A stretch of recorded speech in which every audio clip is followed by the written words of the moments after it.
Okay. Madume bagaethu. Sanibona nonke emakhaya. Absheni, Macheroni, Koko, ngaseXhoseni nithini konje? Molweni. Thank you. How are you today, Koko? I'm good, thanks. And you, Kulu? The right way too. We are back, Batandwa, with a very interesting topic, as usual. Conversations zika Gogo nomkhulu. Gogo today is going to educate us on a very important subject as a race of people. But before we go into that, Gogo, today in history, we lost a giant, the tiger of Azania. Tate Jeff Khalabi Masemola. Ke minatau wakapsirira Masemola. A royal child indeed. Behaved very royally also in his life as an activist, a protector, a teacher, and many other things.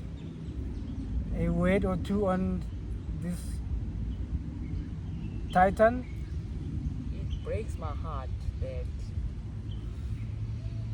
the deliberate erasure of his activism, it just gets mentioned as a... Because it's hardly known. Yeah. So... And this is the longest serving prisoner in Robben Island. On the Robben Island, as opposed to the history we are told. Yes. The manufactured history. Manufactured history. The fabricated story of the house Negroes. Yes. So we don't know what we're talking about. In fact, Ntate Masemola Khalabi is the longest serving prisoner of the Robben Island, and not Utata Umadiba.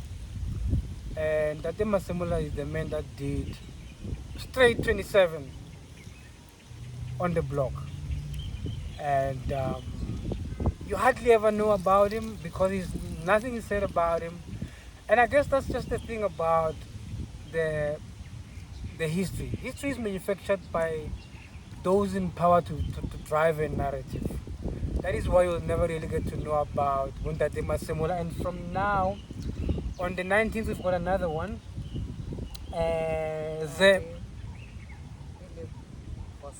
Ata Khosana, yes. I almost said them today. Yeah. Ntate Ata Khosana. Ryan is another. It's like I think it's in June. Okay, so again, a few days from now. 2 days from now. We have got Ata Khosana, and Tate Khosana is also one of those. Passed away as well. Yeah, also passed. You hardly know about him because the people worthy of knowing, you will not know. The likes of Chris, Tembisile, they were not the favorites of the system. So yeah, we give thanks for everything they have done to us and the black child in general. Yeah, we can't say enough, but we appreciate their spirit. They fought. We would like to think at least, yes, we can vote, we can have open sessions in the Florida lake today. We are in the Florida lake today. Last time I was here, I was as a young man. It was a massive party of drinking, but yeah, we'll go into another day. So, Gogo, today you're going to educate us. Yes, will be cool. Trauma. Yeah, will be cool. Childhood trauma. Oh. You grew up in Chesterville. Yes. In Natali. Yeah, in the thick. Mkumbai. Yes. In the thick of the conflict. Yes. You grow up a child of a policeman. And in these times, police are the enemy number one amongst our people. And you have to grow up in between your very enemies. I would never call them enemies. I think with Ukula, you get a different perspective of the UDF. The UDF, another unknown the role of the young children that left in the 80s, behamba for umzabalazo, as ukhula uyaqonda, and uqonda kuyakuphoqa ukuthi uguquke indlela ubuka ngazo izinto. Yes, as a child, you are 8. I think the very first time your body speaks to you. We were in class, and there was a commotion outside that a boy child, close in age to my older brother, was stabbed to death. In school premises? Yeah, no. He had changed schools in the 80s. I was still in our close by school. He had moved to another school in a different road or side of the location we were living in. So you hear that a boy child had been stabbed, and it could be your brother. And it was my first time feeling fear, flight, and needing to get home as soon as possible. Did you see the scene? No. Oh. It happened on another street, Okay. the other side of our Okay. location. So it was my first time where my body was saying, "You're not safe. Get home." So that becomes in trauma. There's 4: you either flight, fight, fawn, or you get numb. So in my You case, just freeze. Yeah. On that day, the only thing I needed to do was to get home. Flight, get home, and the fear. Generally, how is the attitude of the people in the neighborhood, Chesterville, towards you as a family, being the family that homes a police person? On the streets, the kids, mama is on to. What's the general attitude towards? Everything changed. Like, you move from, we lived in Chesterville, we were in a double. One of our neighbors said to me that ngeke bakwazi ukuhlala nami anymore because ubaba inqimbi The kids can't play with you anymore. So your child, These are your friends. your neighbors, you grew up with them from day one. And eklasini there was another neighbor who said to me, "Baba zokuneklesa." In your class, Yeah. another child says that we're going to hang you. No, necklacing Was where you're with a tire. Oh, with a tire. Yes. So, like, it's new. I think the changes were drastic, and they were back to back. That your child is coming to an end. You're not allowed to play anymore. There's death threats, adoption threats. Your entire childhood just changes. From playing, you must be inside because it's no longer safe. And we learned to be indoors for our safety. So for those that don't know what necklacing is, in the apartheid South Africa, in the regime where they were fighting for freedom, there would be those that sell out in between the liberators, and once they catch them, they would put a tire around them, a bit of petrol, and then you set them alight. The very famous would be of that, I think Stompy. Stompy, yes, and Mama Winu was in the thick of it. And so a child in the classroom being threatened of being necklaced, primary school age. And you don't have the understanding what it means to necklace. And your body starts to speak, but whatever they are saying, it's just dangerous. It's not something that is fun. It's death. And you get to withdraw from your friends, from your own life, for your own safety. Shame. So we grew up secluded from everything in life. So this is where the trauma introduces itself to you as a child. It's my first example of your life changing daily, weekly, and it becomes a norm that uye eklasini, ubuyele ekhaya, uqotshe esitolo, ubuyele ekhaya, uye esontweni, ubuyele ekhaya. You're no longer now part of this village. You're now set aside from everything else. And each time there will be a UDF burial, it was a guarantee that you will be attacked, bombed, and the next day you wake up asbestazi, uphukile, kumele ukhandwe, Monday morning going to school. That became a routine that. So there would occasionally be, well, UDF is another body of politics that was in the time alongside your ANCs, your PACs. So each time they buried a member in the surroundings, you would suffer these attacks. What would these attacks be in the form of? Petrol bombing, Your house? Yes, we were bombed mercilessly. So they'll throw missiles into your house? Yes. Of petrol bombs? And a bucket A bucket of rocks. Lodo? Of rocks. And, yeah. I think the final attack could have had hand grenades. Really? Yeah. So this was actual... Our lived experiences of being a child of a police. Now, I think at this stage now, trauma is inserted. It has found its home. At the time, you do not know how to define the changes. You don't have the vocab. You do not know what it means to be the odd ones out. Why you're being attacked. And things like that. And you kids, are a child. Yeah. You are a child of 8. My brother was 9. We were kids when this whole thing happened. It changed the texture of our lives. It changes how you look at life, your neighbors. You moved from playing together. So it's safe to say you didn't have a basic, ordinary childhood? It ended before it could even start. Shame, I'm so sorry. Yeah. That's just life. Coco, how do you then find your way into activism? What gives birth to this Winnie Mandela inside you? You know, Mkhulu, uqonda, as I said, in 2014, I was out in the world. We were with my daughter and 2 friends in Washington. DC? Yeah.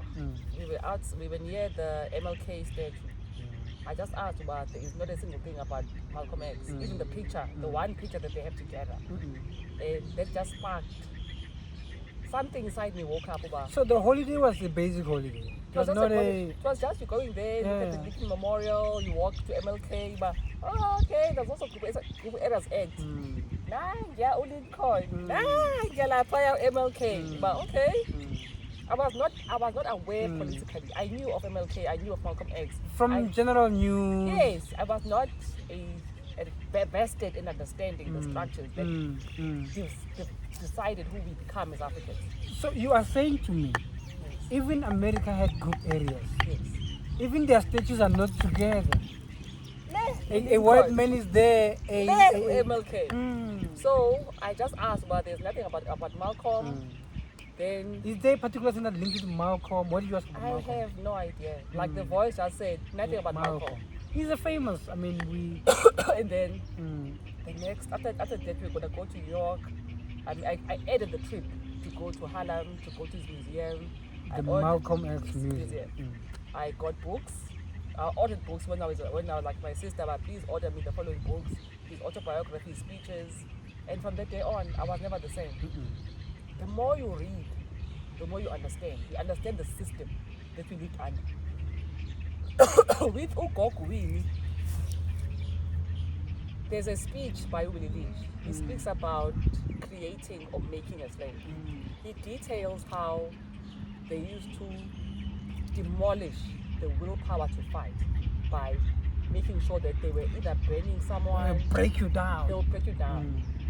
And just shortly, for those that don't know Willie Lynch is the guy where in America today when they say they're lynching a person, this is one of his tactics to break a person down. Your willpower as a human. It comes from actually a person they call Willie Lynch. So I read, but okay, she took the burning part. I was like, oh, this is linked to what was done to the slaves during slavery. And the more I understood her own life, her own traumas, Mama Winnie, how she was pressed and pushed and tortured. She went through a lot. She went through so much. And I like the time she lived under, the circumstances she lived under, she became a product of her times.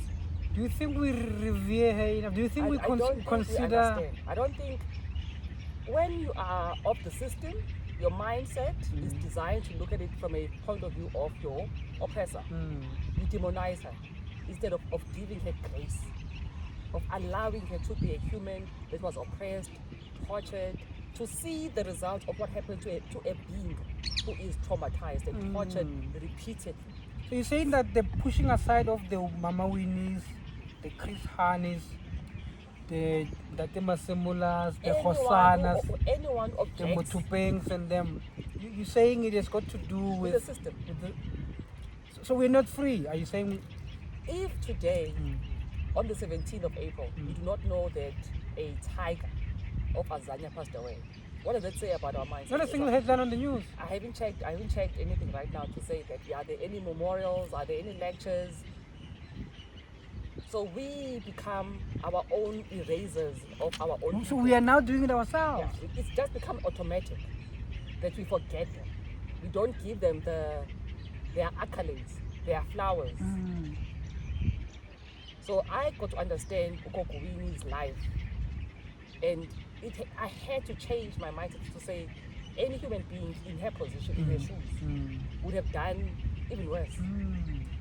Even worse. Amen. Yeah. So, Gogo, with this childhood trauma points, right? How would you say this manifests in your life today?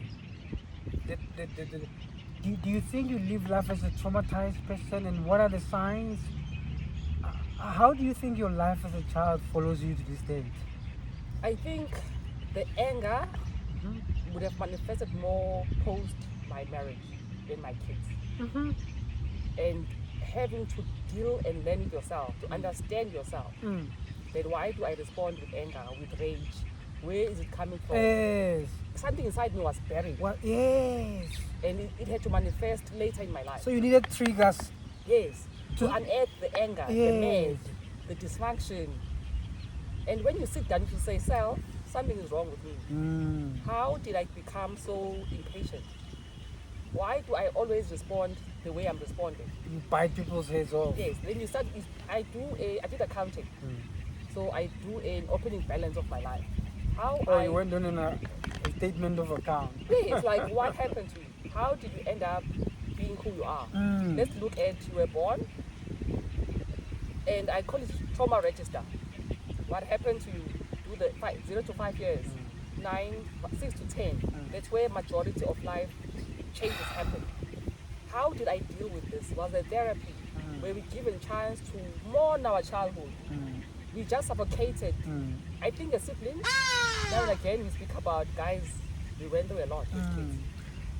And individually we all need to work on how were we affected by it. That is the anger. Anger is energy you can't touch. Are there any physical things that maybe you could say come from your time as a small child? Diseases maybe? I would think I don't know. My sisters and I, my sisters, we are 4 at home, 4 girls. We all had fibroids. Fibroids. And I'm not sure if that is linked to unspoken emotions, if trauma resides in your... Because this is a center of memory. It stores things up until you release it. So you are saying that physically I had headaches as a child. Migraines. And I could link migraines to my earlier signs of is PO maybe, but could have been at the same time. So I would think we're very quiet at home. So the viewers at home, this is a point I make regularly. Women, regardless of the color, regardless of the religion, doesn't matter what continent you're in, women exposed to traumatic experiences earlier in life will later in life run into reproductive challenges. And the reason is very simple. The reason is because the reproductive system, go mama, is a center of memory. So when you hurt a woman, the pain does not end on the skin. It is stored in the library, in the archives.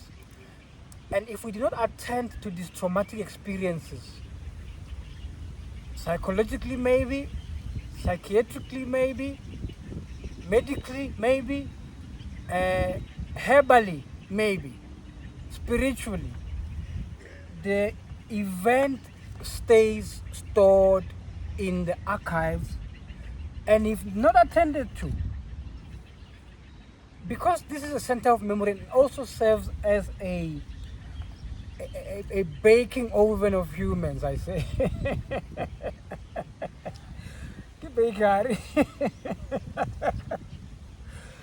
Well, it's not a laughing matter, by the way. So, if not attended to timelessly, it is then handed down to persons born through it.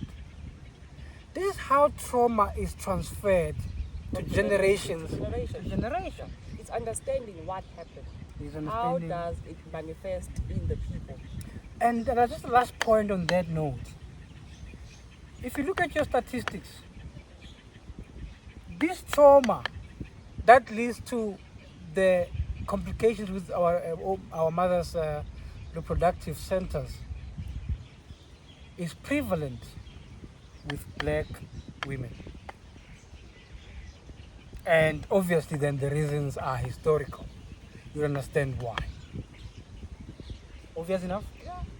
So it's understanding what happened and getting to the root cause of why and healing that wound. Or understanding it and having safe spaces to speak about it. So, which leads me to my next point, Gogo. You don't go.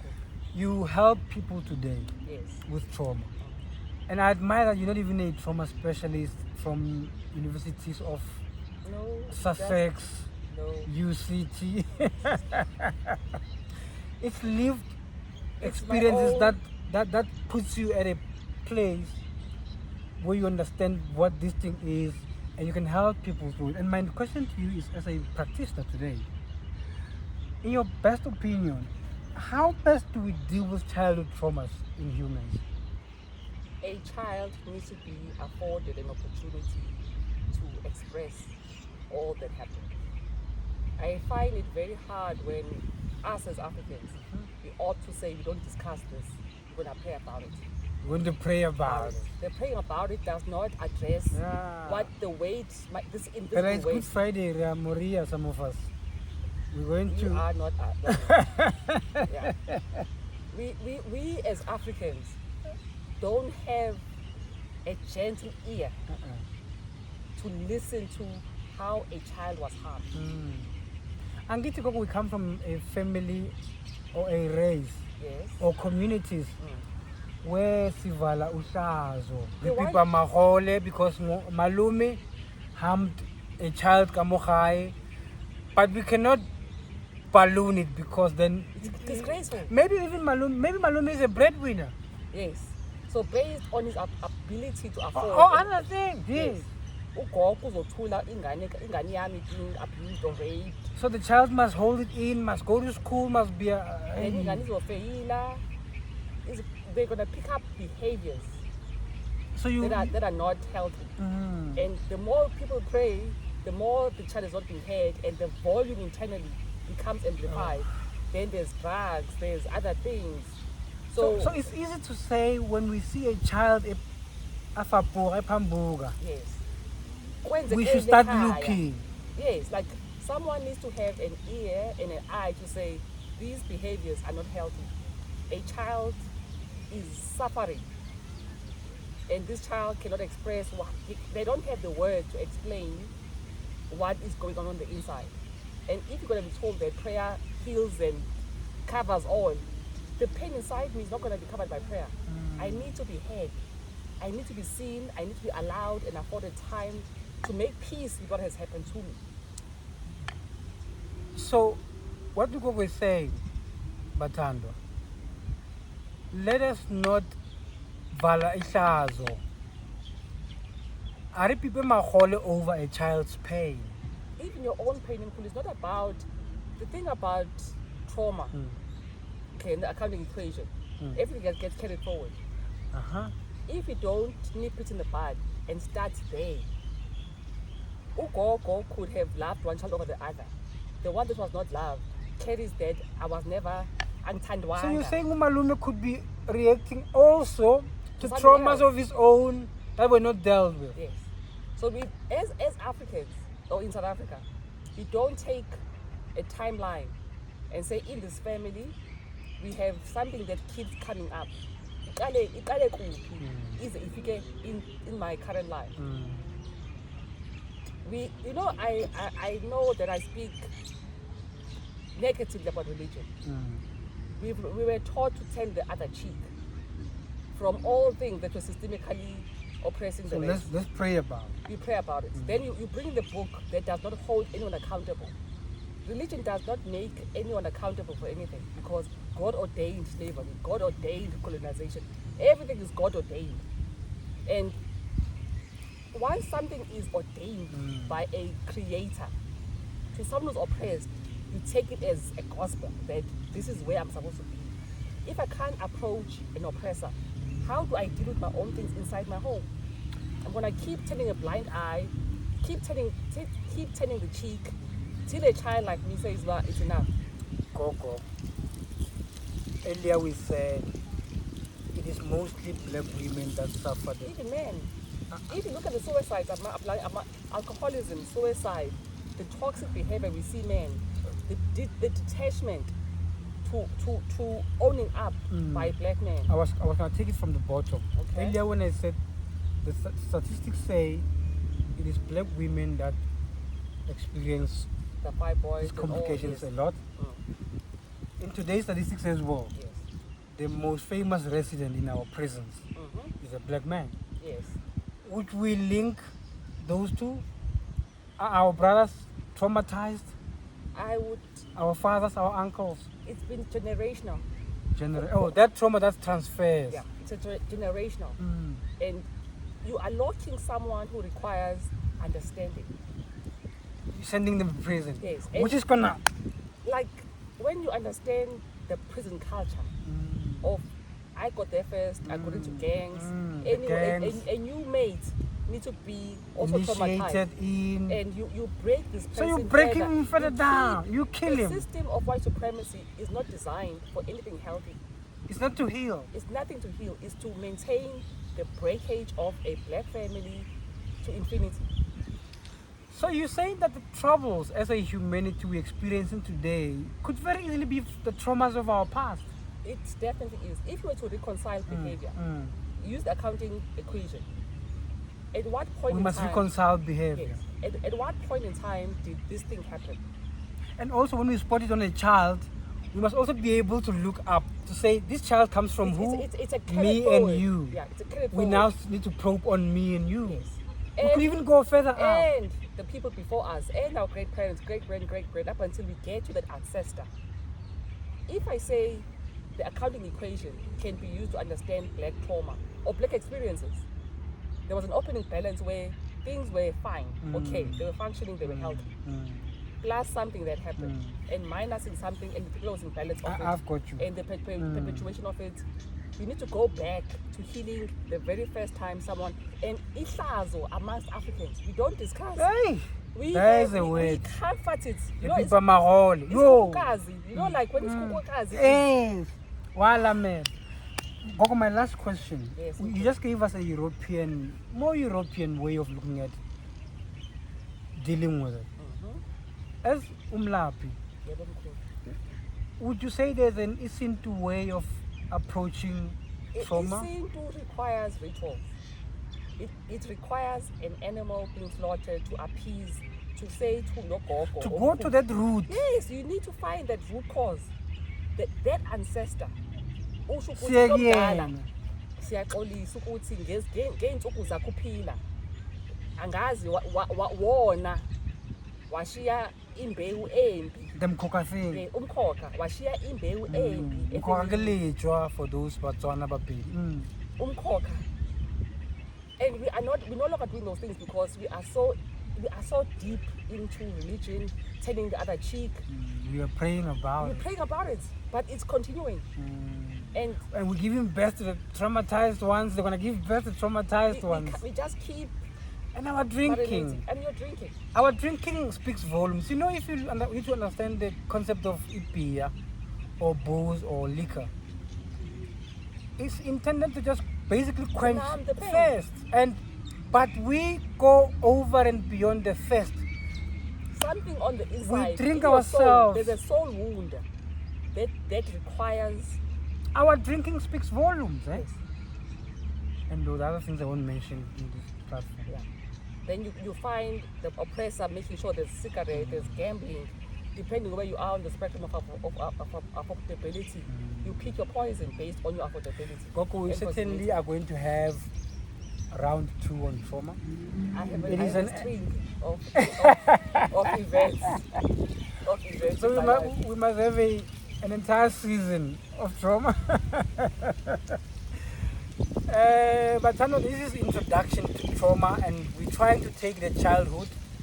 As I said earlier, Ukoko helps people with trauma, but she's not a trauma specialist. Ukoko is, I like Ukoko because she's a very amazing individual, you know. She that's a lot of things, and many of them are lived experiences, and she's able to zone into her experiences and then help you. You know, it's a lot, but It's Gogo, practical. yeah, It's practical. Gogo, There's no medication. you're It's cutting fine. short on introduction to trauma, and if anything, on the kids, please. As a parent, what could I look out for in my house? A behavior that you deem unhealthy as an adult. Ah. Like a behavior that this child is exhibiting, a behavior that is requiring attention. And pausing and saying, where can I help? And the one thing about us Africans, we deny it. Denialism. And it harms Into the child. diyaqina. Yes, Into dayikhali. into like kind. Monna ke nku. And you just think, what must he do? He's human. He is blood and flesh. When you're gonna say to a boy child, into dayikhali, you are killing the child further. You're mowing him down. You are Solid. killing the child further. You pick a behavior, you ask, and you just no judgment, no praying, judgment. no praying. Ungamshayi futhi. Yeah, no praying, no physical torture. Let's have a conversation. You've been bullied at school. What's going Batando, on? it's a big topic. We're gonna have an entire season of trauma. It's gonna be layers and layers of it. Today we try to tackle childhood. We're gonna go into young maidenhood, Yes. university days, Yeah. umshado, Marriage, divorce, finding myself, Yeah. understanding myself. and the ubizo arriving as well, Yes. the calling. Yeah. Yeah. Okay. We appreciate all to this day, and yeah, conversations nomkhulu. The most important thing is to just conversate. We want to be in conversation with you on all the important subjects, and that's about it. Yaleboga. See you on the next round. So, Thokoza, Gogo. sesibulele.